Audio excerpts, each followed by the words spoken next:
Ang manggabaw. Yay! Sarap-sarap naman ito. Mango tayo dyan.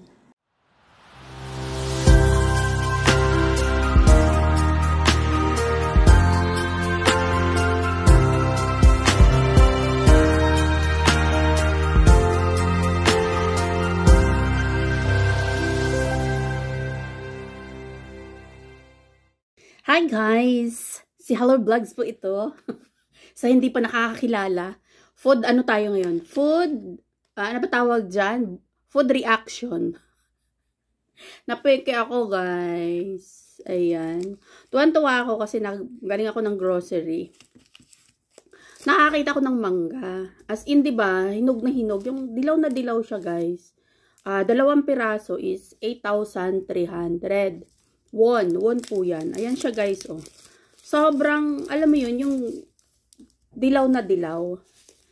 Diba pag sa Pilipinas, pag dilaw na, malambot na siya. Yung ini-expect mo yung sarap, yung tamis, yung linamnam ng ng mangga. Kaya ako nag-crabbing nung nakita ko siya. So ngayon guys, so pag uwi ko ng bahay, dali-dali ko siyang tiningnan. Hindi kasi pag sa grocery kasi hindi mo naman siya pwedeng pisil-pisilin. Hindi yan katulad sa Pilipinas na pwede mo siyang ganyanin. Napeke ako. So ayun, nung ginanon ko na siya kasi 'di ba pag hinog aanuhin mo yung pisngi. Yung dito mo siya gagayatin. Sabi ko, bakit ang tigas? Diyos ko, Maria Purisima, Sampicado Concebida. Guys, hilaw pa pala. Ang laman niya, crunchy siya. So, para pala siyang para pala siyang Indian mango. So, buti na lang, mayroon akong laging chili paste na parang, hindi naman siya maalat, hindi naman siya bagoong. Korean Korean chili paste. Maanghang siya. So, eto, ano magagawa ko? E di, magbukbang na lang ako. Maasim pa pala siya. Hindi siya matamis. Yung ini-expect kong matamis. Ayan, oh.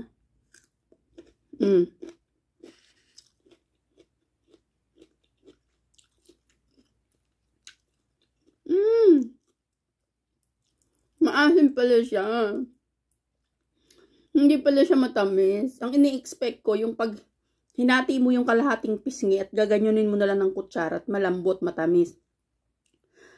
Para pala siya Indian mango.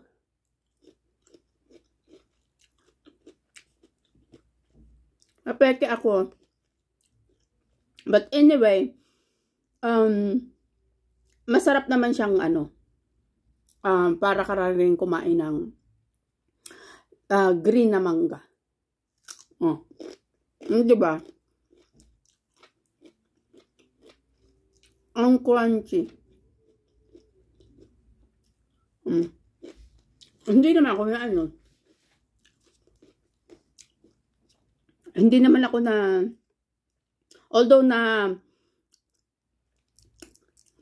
sad ako doon sa in-expect ko kanina doon sa grocery na hinog.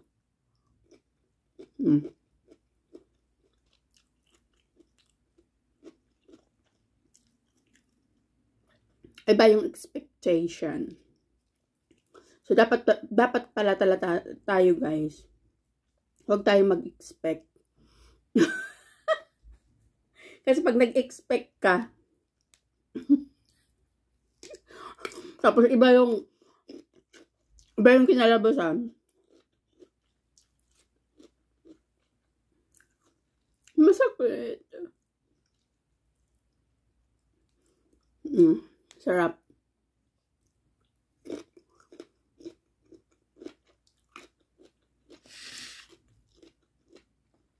First time ko kasi bumili ng mangga sa grocery. Usually, doon nakapalengke bumibili. Pag dilaw na talaga siya, hinog na talaga siya. As in, alam kong hinog siya.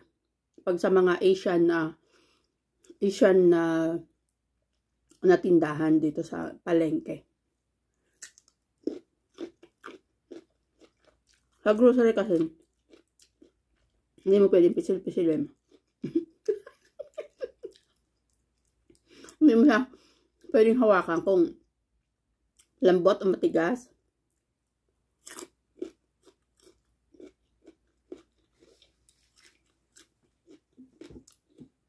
Maglaway kayo guys, maasim.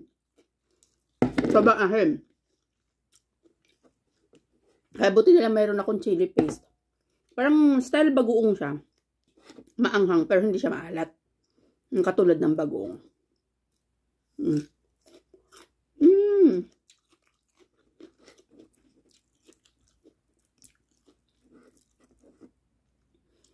Meron akong mga ka-work ngayon na may mga asawang Korean. So, magpapaturo ako sa kanila paano gumawa ng ganitong chili paste. Para pagdating ko ng Pilipinas, gagawa ako at hindi ko mamimiss yung mga kinakain ko dito sa Korea.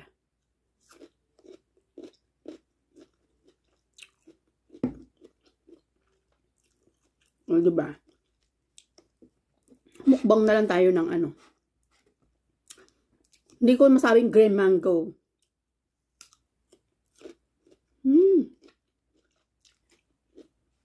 Although mahilig ako sa ano, mga manggang green. Mga maasim. Kaya, sabi ng alala ko yung lola ko, kaya matibay yung ngipin ko. Kasi, mahilig ako sa maasim. Nung mga panahon na kabataan, mahilig ako sa bayabas, sampalok, na ano daw yun, nakakapagpatibay ng ngipin. Tapos, hindi pa kami pinapagamit ng lola ko nun ng toothpaste. Guys, asin. Naranasan nyo guys? Ang mag-toothbrush ng asin. Ito. Nung nabubuhay pa yung lola ko, nanay ng tatay ko, bawal ang betsin sa pagkain. As in, normal lang talaga. Asin, pang titimpla mo. Bawal ang betsin. Wala pa yung panahon na yun ng mga magic sarap. Wala pa yan. Kaya asin lang talaga, bawang sibuyas. Yun ang panimpla lang. Lola ko. Malimit, kinukuha ko nung ano, pagbakasyon sa school.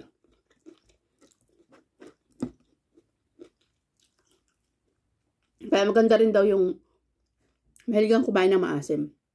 Nakakapagpatibay sa ngipin. Pero although na, ngayon, may 50 na ako, naranasan ko na rin sumakit ang ipin kasi yung wisdom tooth ko, pinabunot ko. Dahil dito, sa Korea, sobrang lamig. Nakakasakit ang ngipin din. So, ayun guys. For today's video, mango. Mukbang tayo ng mango. Nanapiki ako na akala ko hinog. Hinog na mango ang kakainin ko. Pang di-dessert ko sana after ng aking lunch. O, diba? Yung pala, crunchy mango. Bye! Thank you so much sa panonood ng aking vlog. God bless, guys!